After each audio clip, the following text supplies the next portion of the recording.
ಶ್ರೀಕೃಷ್ಣನ ಅಂತ್ಯ ಹೇಗಾಯಿತು? ಶ್ರೀಕೃಷ್ಣನು ರಾಧಾಳನ್ನ ಯಾಕೆ ಮದುವೆ ಆಗಲಿಲ್ಲ? ನೀವು ಶ್ರೀಕೃಷ್ಣನ ಅಂತ್ಯದ ಕತೆ ಕೇಳಿದ್ರೆ ನಿಮ್ಮ ಕಣ್ಣಲ್ಲಿ ನೀರು ಬರೋದು ಖಂಡಿತ. Don't miss. ಹಾಗೆ ವಿಡಿಯೋ ಇಷ್ಟ ಆದರೆ ವಿಡಿಯೋಗೊಂದು ಲೈಕ್ ಮಾಡಿ, ಹಾಗೆ ಚಾನಲ್ನ ಸಬ್ಸ್ಕ್ರೈಬ್ ಮಾಡೋ ಮೂಲಕ ಸಪೋರ್ಟ್ ನೀಡಿ. ಗಾಂಧಾರಿಯ ಶಾಪ. ಕುರುಕ್ಷೇತ್ರ ಯುದ್ಧ ಮುಗಿದಿತ್ತು. ಎಲ್ಲಿ ನೋಡಿದ್ರೂ ರಕ್ತ, ಸಾವಿರಾರು ಸೈನಿಕರ ಹೆಣದ ರಾಶಿ. ಪಾಂಡವರು ಕುರುಕ್ಷೇತ್ರ ಯುದ್ಧವನ್ನ ಗೆದ್ದರು. ಆದರೆ ಸಾವಿರಾರು ಜನ ಸೈನಿಕರ ಹೆಣದ ರಾಶಿ ಕಂಡು ಪಾಂಡವರಿಗೆ ತುಂಬಾ ಬೇಸರವಾಗುತ್ತೆ. 100 ಜನ ಕೌರವರು ಕುರುಕ್ಷೇತ್ರ ಯುದ್ಧದಲ್ಲಿ ಮರಣವನ್ನ ಹೊಂದಿದ್ದರು. ಗಾಂಧಾರಿ ತನ್ನ ಮಕ್ಕಳನ್ನ ಕಳೆದುಕೊಂಡು ತುಂಬಾ ದುಃಖದಲ್ಲಿ ಇರ್ತಾಳೆ. ಹೀಗಾಗಿ ಕೃಷ್ಣನು ಪಾಂಡವರ ಜೊತೆ ಗಾಂಧಾರಿಯನ್ನ ಸಮಾಧಾನ ಪಡಿಸಲು ಹೋಗ್ತಾನೆ. ಆಗ ಗಾಂಧಾರಿ ಕೃಷ್ಣನನ್ನ ಕಂಡು ಕೋಪದಿಂದ, ಇದೇ ಅಲ್ಲವೇ ನಿನಗೆ ಬೇಕಾಯಿತು? ಈಗ ನಿನಗೆ ಸಂತೋಷವಾಯ್ತಾ? ಕೃಷ್ಣ, ನಿನಗೆ ಒಂದು ಚೂರು ದುಃಖ ಆಗ್ತಾ ಇಲ್ಲವೇ? ನಾನು ನಿನ್ನನ್ನು ಎಷ್ಟು ಬಾರಿ ಪೂಜಿಸಿದ್ದೇನೆ, ಗೌರವಿಸಿದ್ದೇನೆ. ಕೃಷ್ಣ, ನೀನು ಅಂದುಕೊಂಡಿದ್ದರೆ ಈ ಯುದ್ಧವನ್ನ ನಿಲ್ಲಿಸಬಹುದಿತ್ತಲ್ಲ, ಆದರೆ ನೀನು ಹಾಗೆ ಮಾಡಲಿಲ್ಲ. ಇಷ್ಟು ಜನರ ಪ್ರಾಣ ಹೋಗೋಕ್ಕೆ ನೀನೇ ಕಾರಣ. ಕೇಳು ಕೃಷ್ಣ, ನಾನು ನನ್ನ ಪತಿಗೆ ಒಳ್ಳೆಯ ಪತ್ನಿಯೇ ಆಗಿದ್ದರೆ ನೀನು ಕೂಡ ನನ್ನ ರೀತಿಯೇ ನಿನ್ನ ಕಣ್ಣು ಮುಂದೆಯೇ ನಿನ್ನ ಮಕ್ಕಳು ಹಾಗೆ ದ್ವಾರಕಾದ ಪ್ರಜೆಗಳು ನಿನ್ನ ಮುಂದೆಯೇ ಕಳೆದುಕೊಳ್ಳುವಂತಾಗಲಿ. ನಿನ್ನ ಯಾದವ ಕುಲನೇ ನಾಶವಾಗಲಿ ಎಂದು ಶಾಪ ಹಾಕ್ತಾಳೆ. ಸಿಟ್ಟಿನಿಂದ ಬಂದ ಮಾತು ನಂತರ ಅವಳಿಗೆ ಅರಿವಾದಾಗ, ಗಾಂಧಾರಿ, ಓ ಕೃಷ್ಣ, ನನ್ನನ್ನು ಕ್ಷಮಿಸಿಬಿಡು, ನಾನು ಕೋಪದಿಂದ ಇದೇನು ಮಾಡಿಬಿಟ್ಟೆ. ಹೀಗೆ ಅಳುತ್ತಾ ಅಳುತ್ತಾ ಗಾಂಧಾರಿ ಕೃಷ್ಣನಿಗೆ ಕ್ಷಮೆ ಕೇಳ್ತಾಳೆ. ಅದಕ್ಕೆ ಶ್ರೀಕೃಷ್ಣ, ಗಾಂಧಾರಿ, ನಿನಗೆ ನನ್ನ ಮೇಲಿರುವ ಭಕ್ತಿ ತುಂಬಾ ಪವಿತ್ರವಾದದ್ದು. ಇಲ್ಲಿ ಯಾವುದು ಕೂಡ ಶಾಶ್ವತ ಅಲ್ಲ. ನೀನು ಕೊಟ್ಟಿರುವ ಶಾಪ ಖಂಡಿತ ನೆರವೇರುತ್ತೆ. ಹೀಗೆ ಕೃಷ್ಣನು ಸಂತೋಷದಿಂದ ಗಾಂಧಾರಿಯ ಶಾಪವನ್ನ ಸ್ವೀಕರಿಸುತ್ತಾನೆ.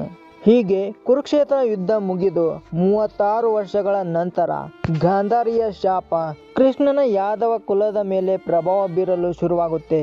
ಶ್ರೀಕೃಷ್ಣನ ದ್ವಾರಕಾದಲ್ಲಿನ ಪ್ರಜೆಗಳು ಮತ್ತೆ ಯಾದವರು ಅಹಂಕಾರದಿಂದ ವರ್ತಿಸಲು ಶುರು ಮಾಡ್ತಾರೆ. ಅದೇ ರೀತಿ ಒಂದು ದಿನ ಋಷಿ ಮುನಿಗಳಾದ ವಶಿಷ್ಠರು, ಋಷಿಗಳು ಮತ್ತೆ ಋಷಿ ದೂರ್ವಾಸ ಮುನಿಗಳು, ವಿಶ್ವಾಮಿತ್ರರು, ಹೀಗೆ ಎಲ್ಲ ದೊಡ್ಡ ದೊಡ್ಡ ಋಷಿ ಮುನಿಯರು ದ್ವಾರಕಾಗೆ ಬರ್ತಾರೆ. ಈ ಋಷಿ ಮುನಿಗಳನ್ನ ಕಂಡ ದ್ವಾರಕಾದ ಯಾದವರು ಬಂದ ಋಷಿಯರನ್ನ ಅಪಹಾಸ್ಯ ಮಾಡೋಕೆ ಶುರು ಮಾಡ್ತಾರೆ. ಹೀಗೆ ಕೃಷ್ಣನ ಮಗನಾದ ಸಾಂಬನಿಗೆ ಗರ್ಭಿಣಿ ಹೆಣ್ಣಿನ ರೀತಿ ಅಲಂಕಾರ ಶೃಂಗಾರ ಮಾಡಿ ಅಲ್ಲೇ ಇದ್ದ ಋಷಿ ಮುನಿಯರ ಹತ್ರ ಕರೆದುಕೊಂಡು ಬರ್ತಾರೆ. ಹಾಗೆ, ಓ ಋಷಿಗಳೇ, ನಿಮ್ಗೆ ಅಷ್ಟು ದೊಡ್ಡ ಜ್ಞಾನ ಇರೋದು ನಿಜವೇ ಆಗಿದ್ದರೆ ಈ ಮಹಿಳೆಗೆ ಗಂಡು ಮಗು ಹುಟ್ಟುತ್ತಾ ಅಥವಾ ಹೆಣ್ಣು ಮಗು ಹುಟ್ಟುತ್ತಾ ಅಂತ ಹೇಳಿ ನೋಡೋಣ ಎಂದು ಕೇಳ್ತಾರೆ. ಅದಕ್ಕೆ ಅಪಾರ ಜ್ಞಾನಿಗಳಾದ ಋಷಿಯರು ಈ ವೇಷ ಹಾಕಿದ್ದು ಒಬ್ಬ ಗಂಡು ಅಂತ ತಿಳಿದು ಇವರೆಲ್ಲ ನಮ್ಗೆ ಅವಮಾನ ಮಾಡ್ತಾ ಇದ್ದಾರೆ ಅಂತ ತಿಳಿದು ಕೋಪದಿಂದ, ಈ ನಿನ್ನ ಹೊಟ್ಟೆಯಲ್ಲಿ ಬಲವಾದಂತ ಗದೆ ಅಥವಾ ಉಕ್ಕಿನ ರೀತಿಯ ಆಯುಧ ಹುಟ್ಟುತ್ತೆ, ಆ ಆಯುಧವೇ ಈ ನಿಮ್ಮ ವಂಶವನ್ನ ನಿರ್ವಂಶ ಮಾಡುತ್ತೆ ಅಂತ ಹೇಳಿ ಕೋಪದಿಂದ ಅಲ್ಲಿಂದ ಹೋಗ್ತಾರೆ. ಇಷ್ಟಾದ್ರೂ ಋಷಿಗಳ ಮಾತಿಗೆ ತಲೆ ಕೆಡಿಸಿಕೊಳ್ಳದೆ ನಗುತ್ತಾ, ಇವರಿಗೆ ಬುದ್ಧಿಯೇ ಇಲ್ಲ ಅಂತ ಅವರೆಲ್ಲ ತಮಾಷೆ ಮಾಡ್ತಾರೆ.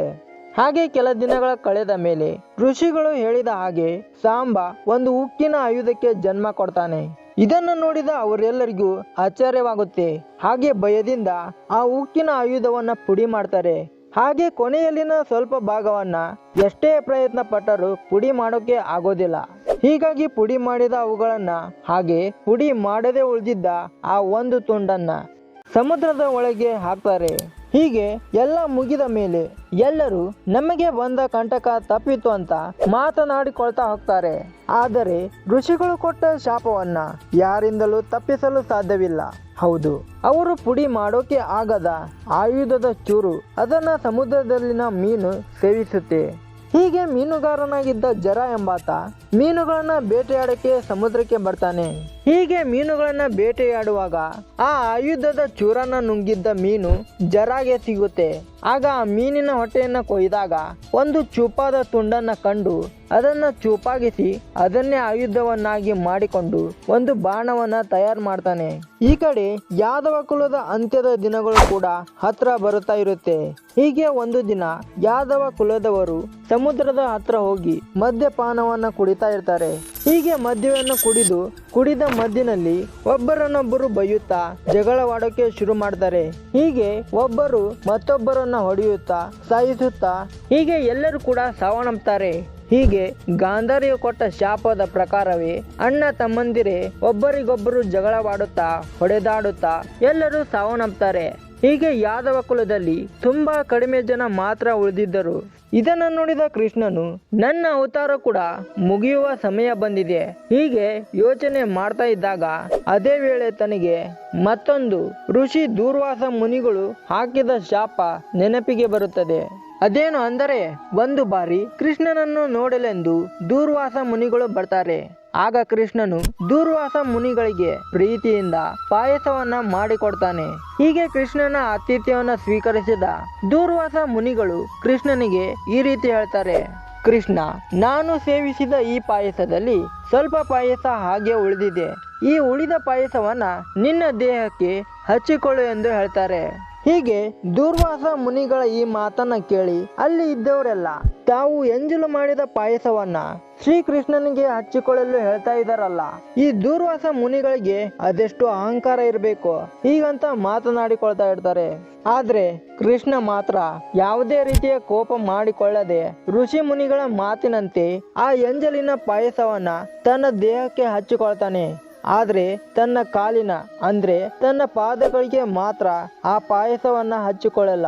ಇದಕ್ಕೆ ಕಾರಣ ದೂರ್ವಾಸ ಮುನಿಗಳು ಕೊಟ್ಟ ಆ ಪಾಯಸ ಅದು ಮಹಾಪ್ರಸಾದವೆಂದು ಅದನ್ನ ಪಾದಗಳಿಗೆ ಹಚ್ಚಿಕೊಂಡರೆ ಅದು ಋಷಿಗಳಿಗೆ ಅವಮಾನವಾಗುತ್ತದೆ ಎಂದು ಕೃಷ್ಣನು ತನ್ನ ಪಾದಗಳಿಗೆ ಬಿಟ್ಟು ಇನ್ನುಳಿದ ತನ್ನ ದೇಹಕ್ಕೆ ಹಚ್ಚಿಕೊಳ್ತಾನೆ. ಆದರೆ ಇದನ್ನ ಅರಿಯದ ದೂರ್ವಾಸ ಮುನಿಗಳು ನೀನು ನನ್ನ ಆದೇಶವನ್ನ ಸರಿಯಾಗಿ ಪಾಲನೆ ಮಾಡಿಲ್ಲ, ಇದರಿಂದ ಕೋಪಗೊಂಡು ಕೃಷ್ಣ ನಿನಗೆ ನಿನ್ನ ದೇಹದಲ್ಲಿ ಯಾವುದೇ ಗಾಯವಾದರೂ ಏನೂ ಆಗಲ್ಲ, ಆದರೆ ನಿನ್ನ ಪಾದಗಳಿಂದಲೇ ನಿನಗೆ ಮರಣ ಸಂಭವಿಸಲಿ ಎಂದು ಋಷಿ ದೂರ್ವಾಸ ಮುನಿಗಳು ಶಾಪ ಕೊಡ್ತಾರೆ. ಇದು ಕೋಪದಿಂದ ಹೇಳಿದ್ದ ಅಥವಾ ವಿಧಿಯೇ ಅವರ ಬಾಯಿಯಿಂದ ಈ ರೀತಿ ಹೇಳಿಸಿದ್ದ ಗೊತ್ತಿಲ್ಲ. ಅದೇ ರೀತಿ ಕೃಷ್ಣನು ಒಂದು ಮರದ ಕೆಳಗೆ ಕುಳಿತು ವಿಶ್ರಾಂತಿ ಪಡಿತಾ ಇರ್ತಾನೆ. ಅದೇ ಸಮಯದ ವೇಳೆ ಒಬ್ಬ ಬೇಟೆಗಾರ ಅಂದ್ರೆ ಮೀನಿನ ಹೊಟ್ಟೆಯಲ್ಲಿ ಆಯುಧದ ಚೂರು ಜರ ಎಂಬಾತನಿಗೆ ಸಿಕ್ಕಿತಲ್ಲ ಅವನೇ ಬೇಟೆಗಾಗಿ ಅದೇ ಪ್ರದೇಶದ ಹತ್ರ ಬೇಟೆಗಾಗಿ ಓಡಾಡುತ್ತಾ ಇದ್ದ. ಹೀಗೆ ಕೃಷ್ಣನು ಇದ್ದ ಸ್ಥಳದಲ್ಲಿ ತುಂಬಾ ಸಸ್ಯಗಳು ಎಲೆಗಳು ಬೆಳೆದು ಕೃಷ್ಣನು ಕಾಣದೆ ಕೇವಲ ಅವನ ಪಾದಗಳು ಮಾತ್ರ ಕಾಣ್ತಾ ಇರ್ತವೆ. ಹೀಗೆ ಕೃಷ್ಣನ ಪಾದಗಳು ನೋಡೋದಕ್ಕೆ ಒಂದು ಪಕ್ಷಿಯ ರೀತಿ ಕಾಣ್ತಾ ಇದ್ವು. ಹೀಗಾಗಿ ಬೇಟೆಗಾರ ಯಾವುದೋ ಪಕ್ಷಿ ಇರಬಹುದು ಅಂತ ಆ ಕಡೆ ಬಾಣವನ್ನ ಬಿಡ್ತಾನೆ.